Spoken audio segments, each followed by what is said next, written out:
저는 지금 여러분과 같은 자유 대한민국에서 숨을 쉬고 있습니다.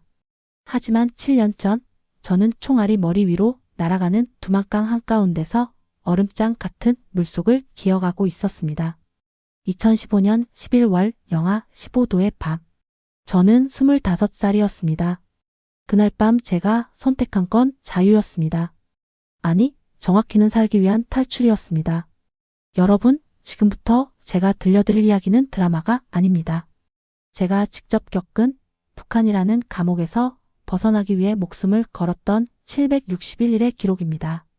구독과 좋아요는 이 영상이 더 많은 분들께 북한의 진실을 알리는데 큰 힘이 됩니다. 알림 설정까지 부탁드립니다. 제 이름은 김수진입니다. 가명이지만 이 이름으로 저는 다시 태어났습니다. 저는 함경북도 청진시에서 태어나고 자랐습니다. 아버지는 국경경비대 하전사였고 어머니는 방직공장 노동자였습니다. 북한에서는 그런 때로 평범한 가정이었죠. 하지만 평범의 의미가 남한과는 달랐습니다. 우리 가족의 평범한 저녁 식사는 옥수수죽 한 그릇을 셋이서 나눠 먹는 것이었으니까요. 지금부터 여러분께 제가 왜 목숨을 걸고 탈출할 수밖에 없었는지, 그 긴 여정이 어땠는지 차근차근 말씀드리겠습니다. 이야기는 제가 15살이던 2005년으로 거슬러 올라갑니다. 2005년 저는 청진 제1중학교 3학년이었습니다. 매일 아침 6시면 일어나 학교로 향했죠. 하지만 공부를 하러 가는 게 아니었습니다. 우리는 먼저 교실에 걸린 김일성, 김정일 초상화를 정성스럽게 닦았습니다. 먼지 하나라도 묻어 있으면 담임 선생님한테 크게 혼났으니까요. 그 다음엔 위대한 수령님과 친애하는 장군님께 충성 맹세를 했습니다. 이게 끝나면 이미 1시간이 지나 있었습니다. 수업이 시작되면 첫 교시는 언제나 혁명 역사였습니다. 수학이나 과학은 일주일에 2~3번이었지만 수령님 우상화 과목은 매일이었죠. 김일성 대원수님께서는 14살에 이미 혁명의 길을 걷기 시작하셨다. 너희는 무엇을 하고 있느냐? 선생님의 질문에 우리는 고개를 숙일 수밖에 없었습니다. 점심시간이 되면 대부분의 친구들은 교실 한쪽 구석에 모여 앉았습니다. 도시락을 가져온 아이들은 손가락으로 꼽을 정도였거든요. 저는 그나마 어머니가 싸준 옥수수밥 한 덩이를 먹을 수 있었습니다. 하지만 반 친구 명숙이는 물만 마시고 있었습니다. 수진아, 나 배 안 고파. 아침에 많이 먹어서. 명숙이는 그렇게 말했지만 저는 알고 있었습니다. 명숙이네 아버지가 작년에 굶어 돌아가셨다는 걸. 명숙이네는 배급도 끊긴 지 오래였습니다. 방과 후엔 조직 생활이라는 게 있었습니다. 소년단 회의였죠. 우리는 돌아가며 자아 비판을 했습니다. 저는 이번 주에 수령님 초상화 배지를 왼쪽 가슴이 아닌 오른쪽에 달았습니다. 이는 수령님께 대한 불충입니다. 이런 식이었습니다. 누가 더 자기를 낮추는지 경쟁하는 시간이었죠. 집으로 돌아가는 길, 시내를 지나면 배급소 앞에는 언제나 긴 줄이 있었습니다. 하지만 아무도 배급을 받지 못했습니다. 배급은 이미 몇 년 전에 끊겼거든요. 사람들은 그저 습관처럼 아니면 혹시나 하는 마음으로 그 앞에 서 있었습니다. 저녁이 되면 온 동네가 깜깜해졌습니다. 전기는 하루에 2~3시간만 들어왔거든요. 촛불을 켜고 앉아있으면 라디오에서는 조선중앙방송이 흘러나왔습니다. 위대한 장군님의 영도 아래 우리 조국은 지상 낙원을 건설하고 있습니다. 방송은 그렇게 말했지만 창밖으로 보이는 건 굶주림에 비틀거리는 이웃들이었습니다. 그때까지만 해도 저는 이게 당연한 줄 알았습니다. 세상이 다 이런 줄 알았습니다. 하지만 그 생각은 곧 완전히 뒤집히게 됩니다. 2010년 저는 20살이 되었습니다. 고등중학교를 졸업하고 어머니가 일하던 방직 공장에 배치받았죠. 하지만 공장은 이미 멈춰 선 지 오래였습니다. 기계를 돌릴 전기도 가공할 원료도 없었거든요. 결국 저는 어머니를 따라 장마당으로 나갔습니다. 청진 수남시장이었죠. 우리는 중국에서 넘어온 옷가지와 생필품을 팔았습니다. 북한에서 사회주의 계획경제는 이미 죽은 지 오래였고 모두가 장사로 살아가고 있었습니다. 장마당에서 저는 새로운 세상을 보기 시작했습니다. 어느 날 시장 한 구석에서 중년 여자 하나가 작은 봉지를 팔고 있었습니다. 주변을 두리번거리며 조심스럽게 손님을 받더군요. 호기심에 가까이 다가갔습니다. 언니 이거 뭐예요? 여자는 저를 위아래로 훑어보더니 작은 목소리로 말했습니다. DVD야. 남조선 드라마. 10,000원. 제 심장이 쿵쾅거리기 시작했습니다. 남조선 영상물을 보는 건 정치범 수용소로 끌려갈 수 있는 중범죄였으니까요. 하지만 여자의 눈빛은 담담했습니다. 이미 수십 번 팔아본 듯한 익숙함이 있었죠. 저는 그날 장사로 번 돈 전부를 털어 그 DVD를 샀습니다. 그리고 친구 영희네 집에서 몰래 그걸 봤습니다. 영희 오빠가 중국에서 밀수한 DVD 플레이어가 있었거든요. 화면이 켜지자 저는 숨을 멈췄습니다. 깨끗한 거리, 빛나는 건물들, 그리고 무엇보다 사람들의 옷차림, 모두가 깨끗하고 건강해 보였습니다. 주인공은 고민했습니다. 점심으로 짜장면을 먹을지 짬뽕을 먹을지. 저는 그 장면에서 울음을 터뜨렸습니다. 우리는 오늘 굶을지 내일 굶을지를 고민하는데 남한 사람들은 무엇을 먹을지를 고민하고 있었습니다. 냉장고는 음식으로 가득했고 전등은 밤새 환하게 켜져 있었습니다. 이게 진짜야? 영희야, 이게 정말 남조선이야? 응. 내 오빠 말로는 남한은 다 저렇게 산대. 가난한 사람들도 밥은 굶지 않는데. 그날 밤 집에 돌아오는 길, 저는 청진 거리를 다시 봤습니다. 무너진 건물, 꺼진 가로등, 구걸하는 아이들, 술 취한 채 쓰러져 있는 사람들. 이게 지상 낙원이라고? 20년 동안 믿어왔던 모든 게 거짓이었습니다. 우리가 세상에서 가장 행복한 나라에 산다고 배웠지만 진실은 정반대였습니다. 그 다음 날부터 저는 달라졌습니다. 아침 조회 시간에 외치는 구호가 공허하게 들렸습니다. 김일성 초상화를 닦으면서도 왜 이걸 해야 하지? 라는 의문이 들었죠. 그리고 무엇보다 제 안에서 어떤 결심이 싹트기 시작했습니다. 나도 저기로 가고 싶다. 저 자유로운 세상으로. 하지만 탈북은 목숨을 거는 일이었습니다. 실패하면 정치범 수용 소행이거나 공개 처형이었죠. 게다가 아버지는 국경 경비대였습니다. 제가 탈북하면 온 가족이 연좌제로 처벌받게 됩니다. 저는 2년 동안 고민했습니다. 매일 밤 잠들기 전 천장을 바라보며 물었습니다. 이대로 여기서 죽을 것인가? 아니면 살기 위해 도망칠 것인가? 그리고 2012년 겨울 제 운명을 바꾼 사건이 일어났습니다. 2012년 12월 김정일이 사망한 지 1년이 지났습니다. 새로운 지도자 김정은 체제가 들어서면서 단속은 더욱 심해졌습니다. 장마당 통제가 강화됐고 남한 영상물을 보다 적발된 사람들은 공개 처형당했습니다. 그해 겨울 저는 그 현장을 직접 목격했습니다. 청진 제1민병원 앞 광장.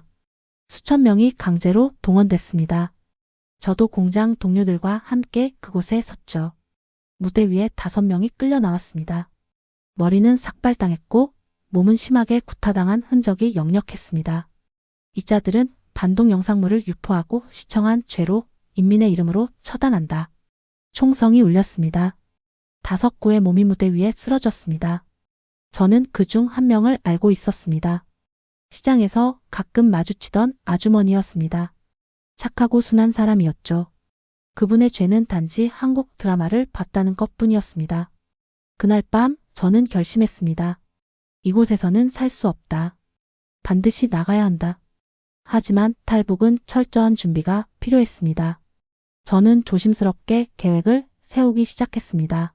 먼저 돈을 모았습니다. 장사로 번 돈을 한 푼도 쓰지 않고 숨겼습니다. 중국 위안화로 바꿔서 옷 안감에 꿰매 넣었죠. 3년 동안 모은 돈은 중국 돈으로 2,000위안, 우리 돈으로 약 40만 원 정도였습니다. 다음은 정보 수집이었습니다. 장마당에서 브로커들의 소문을 들었습니다.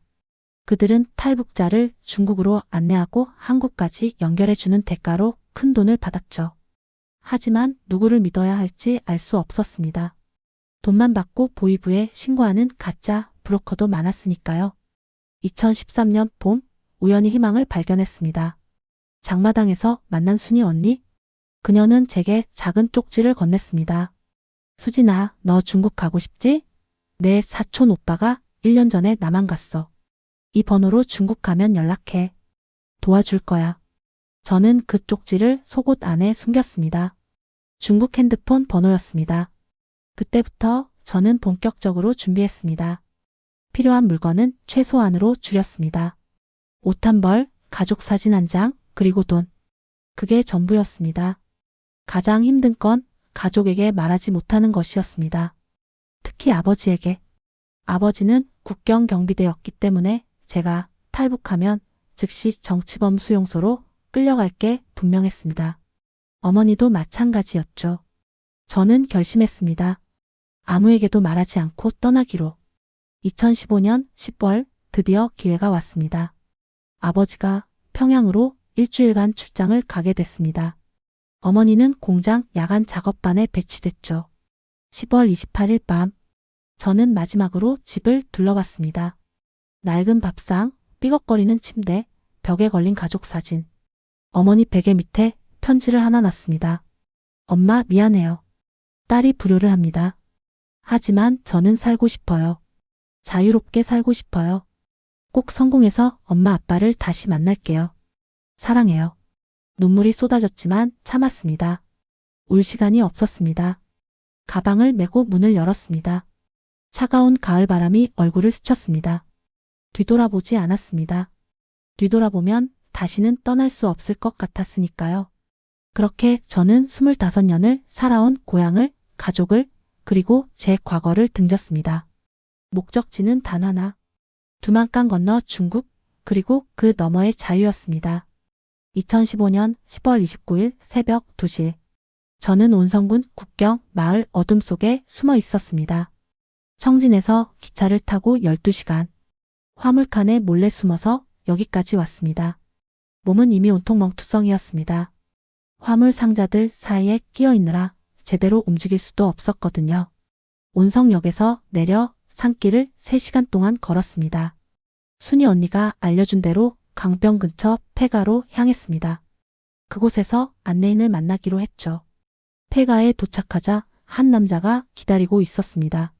나이는 40대 중반쯤 돼 보였습니다. 수진이지? 순이한테 들었어. 돈은 가져왔나? 저는 옷 안감에 숨긴 위안화를 꺼냈습니다. 1000위안. 남은 1000위안은 중국에서 쓸 돈이었죠. 좋아. 나 따라와. 그리고 절대 소리내지 마. 경비대가 순찰 돈다. 우리는 어둠 속을 조심스럽게 걸었습니다. 발소리조차 내지 않으려 맨발로 걸었습니다. 차가운 땅이 발바닥을 얼렸지만 참았습니다. 30분쯤 걸었을까? 안내인이 손을 들어 멈추라는 신호를 보냈습니다. 저기 봐. 두만강이야. 달빛 아래 강물이 흐르고 있었습니다. 생각보다 좁았습니다. 약 50m 정도? 하지만 물살은 빨랐고 물은 얼음장처럼 차가워 보였습니다. 지금은 물이 깊지 않아. 허리까지만 올 거야. 근데 진짜 문제는 저거. 안내인이 가리킨 곳엔 초소가 있었습니다. 경비병들이 교대 시간이라 했습니다. 그 틈을 노려야 했죠. 교대 시간은 10분. 그 안에 건너야 해. 못 건너면 총 맞아 죽어. 알았지? 고개를 끄덕였습니다. 심장이 터질 것처럼 뛰었습니다. 자, 지금이야. 뛰어. 저는 강으로 뛰어들었습니다. 물이 발을 감쌌습니다. 예상보다 훨씬 더 차갑고 깊었습니다. 무릎까지, 허벅지까지, 순식간에 허리까지 물이 차올랐습니다. 빨리, 빨리 가. 안내인의 다급한 목소리가 들렸습니다. 저는 있는 힘껏 강을 건넜습니다. 물살이 새서 몇 번이나 넘어질 뻔했습니다. 가방이 물에 젖어 무거워졌지만 놓을 수 없었습니다. 그때였습니다. 거기 누구냐? 초소에서 고함 소리가 들렸습니다. 불빛이 강 위를 비췄습니다. 엎드려. 빨리. 안내인이 소리쳤습니다. 저는 물속에 몸을 숨겼습니다. 얼굴까지 물에 잠겼습니다. 숨을 참았습니다. 입술이 파래지고 온몸이 얼어붙는 것 같았지만 움직일 수 없었습니다. 타타타탕. 총소리가 울렸습니다. 총알이 물 위를 스쳐 지나갔습니다. 귓가를 스치는 총알 소리에 저는 죽는 줄 알았습니다. 움직이지 마. 절대 움직이지 마. 안내인이 속삭였습니다. 1분이 지났습니다. 2분이 지났습니다. 숨이 막혔습니다. 의식이 흐려졌습니다. 그때 불빛이 사라졌습니다. 경비병들이 다른 곳으로 이동한 것 같았습니다. 지금이야. 마지막 기회야. 저는 다시 일어나 미친 듯이 강을 건넜습니다. 팔다리가 말을 듣지 않았습니다. 추위로 감각이 없어졌지만 본능적으로 앞으로 나아갔습니다. 발이 땅에 닿았습니다. 중국 땅이었습니다. 기어서 강둑으로 올라왔습니다. 온몸이 떨렸습니다. 추위 때문인지 공포 때문인지 알 수 없었습니다. 안내인이 제 팔을 잡아 끌었습니다. 됐어. 이제 중국이야. 성공했어. 저는 그제야 뒤를 돌아봤습니다. 두만강 건너편 북한 땅이 보였습니다. 그곳엔 제 가족이, 제 과거가, 제 25년이 있었습니다. 눈물이 쏟아졌습니다. 엄마 미안해. 하지만 돌아갈 수는 없었습니다. 이제 앞으로만 갈 수 있었습니다. 안내인이 제 어깨를 두드렸습니다. 울 시간 없어. 중국 공안이 순찰 돈다. 빨리 숨어야 해. 저는 눈물을 닦고 일어섰습니다. 젖은 옷에서 물이 뚝뚝 떨어졌습니다.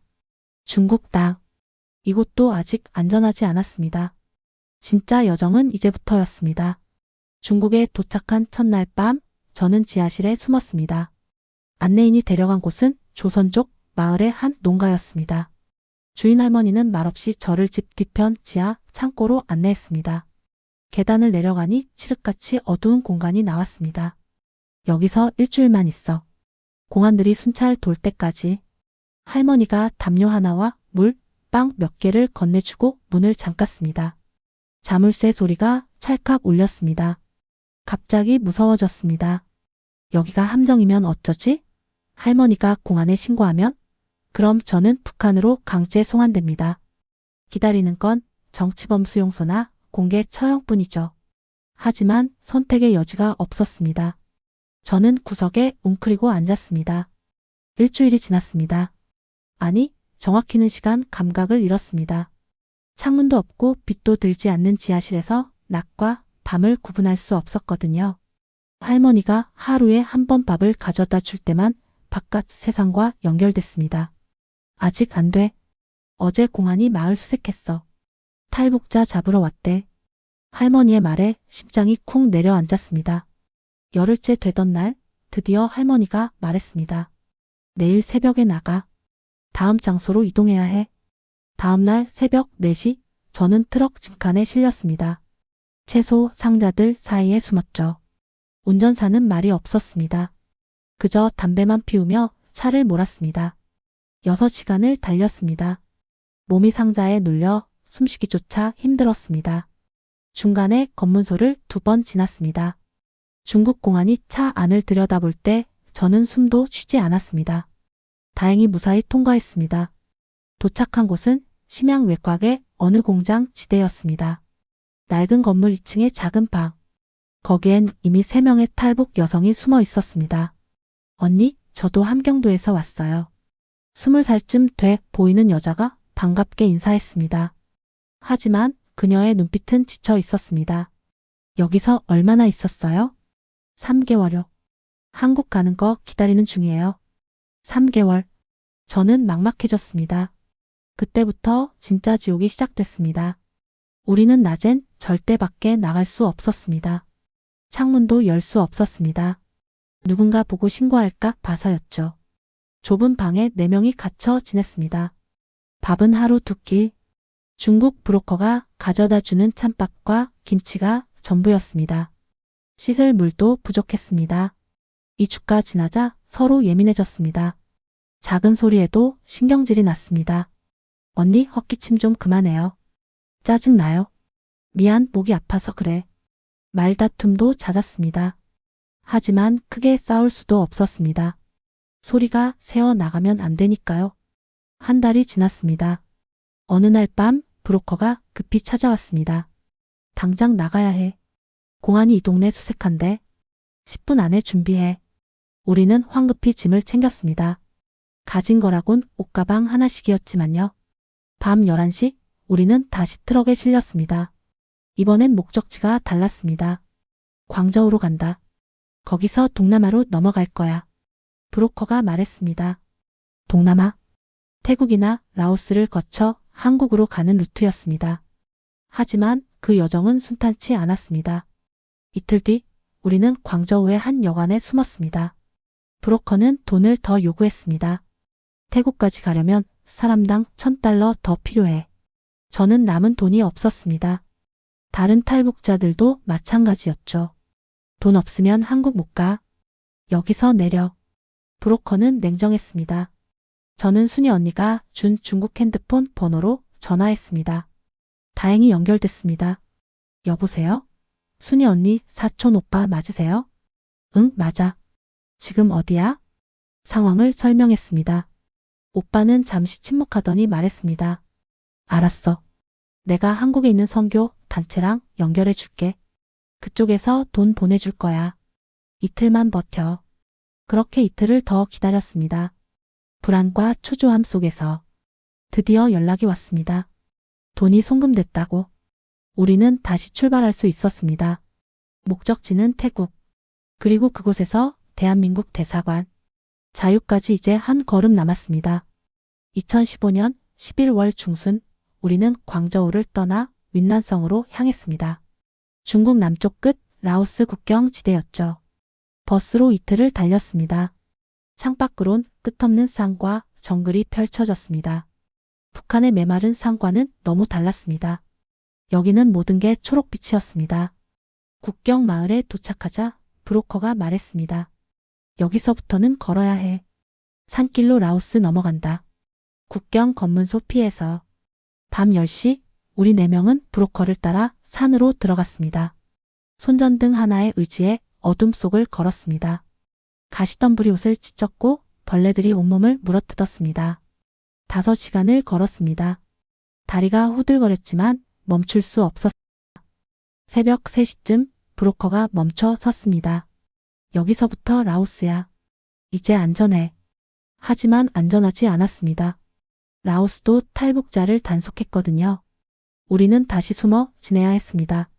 일주일 동안 라오스의 한민가에 숨어 있었습니다. 그리고 드디어 마지막 여정이 시작됐습니다. 내일 태국으로 간다. 태국 가면 방콕 이민국으로 자진 신고해. 거기서 한국 대사관이 데려갈 거야. 브로커의 말에 심장이 뛰기 시작했습니다. 태국. 거기서 끝납니다. 거기서 저는 자유인이 됩니다. 다음 날 우리는 메콩강을 건넜습니다. 작은 보트에 몸을 숨기고 태국으로 넘어갔습니다. 이번엔 총소리도 추격도 없었습니다. 태국 땅을 밟았습니다. 자, 여기서 우리는 끝이야. 저기 길 따라 10km 가면 경찰서 있어. 거기 가서 코리안 리퓨지 코리안 레퓨지라고 해. 알았지? 브로커가 떠났습니다. 우리 넷만 남았습니다. 낯선 나라, 말도 통하지 않는 곳. 하지만 두렵지 않았습니다. 이제 정말 끝이 보였으니까요. 우리는 길을 따라 걸었습니다. 태국 사람들이 이상하게 쳐다봤지만 신경 쓰지 않았습니다. 2시간을 걸어 경찰서에 도착했습니다. 코리안 리퓨지. 위 아노스 코리안 디펙터스 위 아노스 코리안 디펙터즈. 제가 아는 영어를 다 동원해 말했습니다. 경찰관은 고개를 끄덕이더니 전화를 걸었습니다. 1시간 뒤 이민국 직원들이 왔습니다. 우리는 방콕 이민국 보호시설로 이송됐습니다. 그곳엔 이미 수십 명의 탈북자들이 있었습니다. 모두 한국행을 기다리는 사람들이었죠. 언니, 여기 온 지 얼마나 됐어요? 나? 1달. 곧 한국 간대. 대사관에서 서류 처리 중이래. 1달. 저도 1달만 기다리면 됩니다. 그 1달은 지난 1년보다 더 길게 느껴졌습니다. 매일 아침 일어나면 생각했습니다. 오늘 연락 올까? 하고요.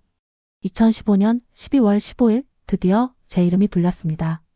김수진, 대한민국 대사관에서 나왔어요. 심장이 터질 듯 뛰었습니다. 대사관 직원을 만났습니다. 대한민국 사람이었습니다. 같은 말을 쓰는 사람. 처음 만났지만 눈물이 났습니다. 고생 많으셨어요. 이제 집에 가시면 됩니다. 그분이 건넨 서류에는 이렇게 써 있었습니다. 대한민국 국민보호 대상자 마이너스 김수진. 저는 대한민국 국민이었습니다. 더 이상 탈북자가 아니었습니다. 보호받을 권리가 있는 사람이었습니다. 이틀 뒤 우리는 비행기에 올랐습니다. 방콕에서 인천으로 가는 대한항공 비행기였습니다. 이륙하는 순간 창밖을 봤습니다. 태국이 점점 멀어졌습니다. 그리고 그 너머엔 중국이, 북한이 있었습니다. 엄마, 아빠 미안해요. 하지만 저 이제 자유예요. 5시간의 비행 끝에 기내 방송이 흘러나왔습니다. 곧 인천국제공항에 도착하겠습니다. 대한민국에 오신 것을 환영합니다. 옆자리 탈북자 언니가 제 손을 꽉 잡았습니다. 우리는 함께 울었습니다. 비행기가 착륙했습니다. 바퀴가 땅에 닿는 순간 박수가 터져 나왔습니다. 우리는 해냈습니다. 살아남았습니다. 그리고 자유를 찾았습니다. 2015년 12월 18일 오후 4시. 저는 인천국제공항에 발을 디뎠습니다. 통일부 직원들이 우리를 기다리고 있었습니다. 따뜻한 미소로 우리를 맞이했죠. 대한민국에 오신 걸 환영합니다. 고생 많으셨어요. 그 말에 또 눈물이 났습니다. 북한을 떠난 지 50일. 드디어 도착했습니다. 우리는 하나원으로 이동했습니다. 경기도 안성에 있는 북한 이탈 주민 정착 지원센터였죠. 그곳에서 석 달 동안 교육을 받았습니다. 처음 며칠은 모든 게 신기했습니다. 스위치만 누르면 켜지는 전등, 하루 종일 나오는 수돗물, 마음대로 먹을 수 있는 밥, 냉장고 가득한 음식, 인터넷, 스마트폰. 북한에서 상상만 했던 것들이 눈앞에 있었습니다. 하지만 적응은 쉽지 않았습니다. 편의점에 처음 갔을 때 저는 30분 동안 서 있기만 했습니다. 뭘 사야 할지, 어떻게 계산해야 할지 몰랐거든요. 직원이 친절하게 도와줬지만 부끄러웠습니다. 지하철을 탈 때도 마찬가지였습니다. 교통카드 사용법, 환승 방법, 모든 게 낯설었습니다. 은행 계좌를 만들 때는 더 당황했습니다. 비밀번호 내 자리 입력해주세요. 비밀번호요? 네, 본인만 아는 숫자요. 북한에선 은행 계좌 같은 게 없었습니다. 모든 게 배급이었으니까요. 하나원에서 3개월 교육을 마치고 저는 서울로 왔습니다. 정부 지원으로 노원구에 작은 원룸을 얻었습니다. 혼자 사는 집, 제 이름으로 된 집이었습니다. 처음으로 혼자 집에 있던 밤, 저는 울었습니다. 기쁨 반, 슬픔 반이었습니다. 제가 자유를 얻었지만 가족은 북한에 남았습니다. 어머니는 제 편지를 읽고 얼마나 우셨을까요? 아버지는 어떤 처벌을 받으셨을까요? 죄책감이 밀려왔습니다. 하지만 포기할 수 없었습니다. 제가 여기서 잘 살아야 언젠가 가족을 다시 만날 수 있습니다. 그게 제 희망이었습니다. 저는 검정고시를 준비했습니다. 북한에서 고등중학교를 나왔지만 한국에선 고졸 학력이 인정되지 않았거든요. 낮엔 편의점에서 아르바이트를 했고 밤엔 공부했습니다. 한국 역사, 영어, 수학. 모든 게 어려웠습니다. 특히 영어는 처음부터 배워야 했죠. 1년이 지났습니다.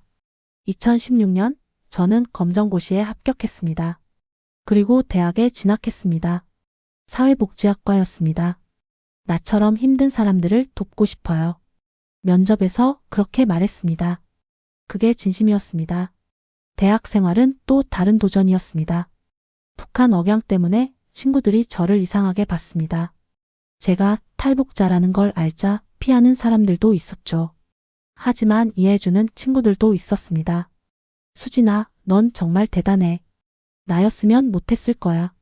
친구 지혜가 그렇게 말했습니다. 그 말에 힘을 얻었습니다. 2020년 코로나가 터졌습니다. 모두가 힘들어했지만 저는 감사했습니다. 마스크를 살 수 있고 병원에 갈 수 있고 정부가 재난지원금을 준다는 게 신기했습니다. 북한이었다면 굶어 죽었을 겁니다. 2022년 저는 대학을 졸업했습니다. 그리고 탈북민 지원 단체에서 일하기 시작했습니다. 지금은 2026년, 한국에 온 지 7년이 됐습니다. 저는 매일 아침 일어나면 창문을 엽니다. 자유롭게 숨 쉴 수 있다는 게 감사합니다. 제가 하고 싶은 말을 할 수 있고 가고 싶은 곳에 갈 수 있고 먹고 싶은 걸 먹을 수 있습니다. 이게 얼마나 소중한지 북한에서 온 사람만이 압니다. 여러분께 부탁드립니다. 여러분이 누리는 자유, 당연하게 여기지 마세요. 세상엔 아직도 북한처럼 자유가 없는 곳이 있습니다. 그곳 사람들을 기억해 주세요. 그리고 탈북민들을 따뜻하게 대해 주세요. 우리는 목숨 걸고 이곳에 왔습니다. 여러분의 이웃이 되고 싶습니다. 저는 오늘도 북한에 남은 제 가족을 생각합니다. 언젠가 다시 만날 수 있기를 기도합니다. 그날까지 저는 여기서 열심히 살겠습니다. 자유롭게 당당하게. 이게 제 이야기입니다. 북한 탈북자 김수진의 761일의 기록입니다. 시청해주셔서 감사합니다. 구독과 좋아요, 알림 설정은 더 많은 분들께 북한의 진실을 알리는 데 큰 힘이 됩니다. 여러분, 오늘도 자유를 누리며 행복하세요. 감사합니다.